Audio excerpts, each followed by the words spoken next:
said that even now that the hospital is being overrun with COVID patients, they come in, they're horribly ill, they're gasping for breath, and yet they don't believe they have COVID? Yeah, I think the hardest thing to watch is that people are still looking for something else and they want a magic answer and they don't want to believe that COVID is real. And the reason I tweeted what I did is it wasn't one particular patient, it's just a culmination of so many people.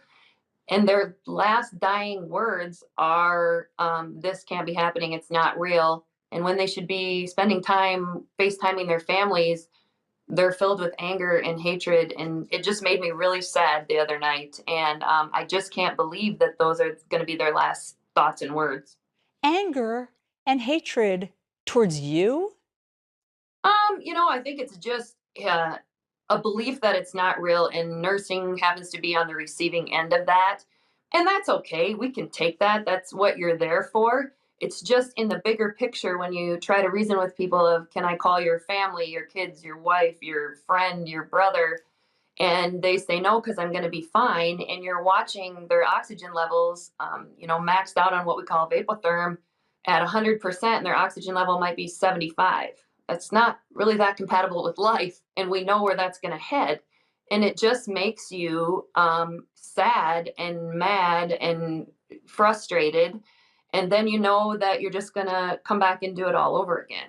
And so, yeah, that's kind of where that stemmed from. How could it not make your own head explode? They're gasping for breath. Their oxygen levels are dropping. What do they think is wrong with them? I think people look for anything. People want it to be influenza. They want it to be pneumonia. They want it to be, I mean, we've even had people say, well, I think maybe it might be lung cancer. I mean, something so far fetched. And the reality is, since day one, when COVID started in this area in March, you've kind of been able to say if it walks like a duck and talks like a duck, it's a duck. Like, I hate to tell you that you have COVID, but that's what you have. Even after positive results come back, some people just don't believe it. Now, that's not everybody. We have a lot of patients who are very, very grateful for their care and very thankful for what you do. But unfortunately, that's not what I'm remembering right now. And as my nursing career, that's not what I want to be remembering for. I want to remember the saves and the happy situations. And what I was remembering chilling on the couch the other night with my dog was not that. Of course not. I mean, of course not. And it's just so mind blowing to think that Yeah. they would rather have lung cancer. They'd rather a Yeah. diagnosis Yeah. of lung cancer than of Yeah. coronavirus. And so, I mean, you've said that it just, I mean, if I quote you from morning television, is an Yeah. effing horror movie that you live every day. And so, what Yeah. toll is this taking on you? Yeah. Hindsight, I didn't realize that this was going to go viral. Probably could have left the F bomb out of there, but the reality is that's how you feel. And so it is like it's just a movie where the credits never roll. You just do it all over again. And it's hard and sad because every hospital, every nurse, every doctor in this state is seeing the same things. These people get sick in the same way. You treat them in the same way, they die in the same way, and then you do it over again. And we're so thankful for the lessons we've learned along the way, and we're doing a good job of taking care of the people that come in. And we're managing our patient loads here right now. Sometimes it's day to day, sometimes it's hour to hour. But the reality is that right now it's not getting better. You said just as you started the show, 50 to 60% positivity rate. I mean, our entire state has 880,000 people.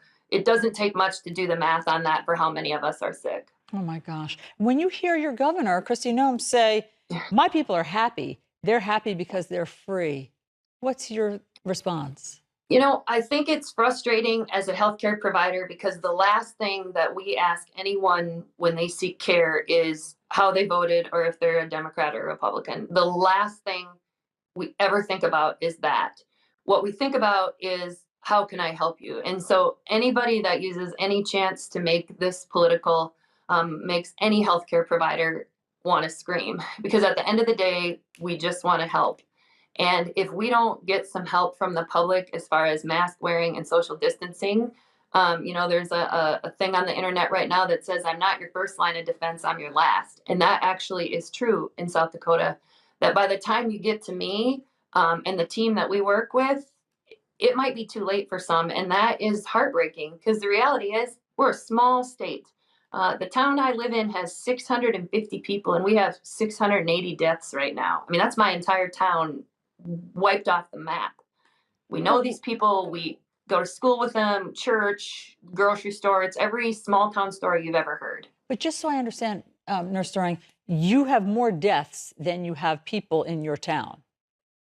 Yeah, in the state of South Dakota, I haven't looked in the last few hours. I think we had 683. Don't quote me on that. But the town I live in has 650 people. So when you put in perspective, and people listen to me talk about this for the last 9 months, that's every single person in our town gone. Um, that's pretty mind blowing. If we had a tornado that came through and killed 20 people, we would stop and look, and the national news would be there. And so the fact that we have this many deaths in a town or in a state this size is mind blowing to me. And it's not currently getting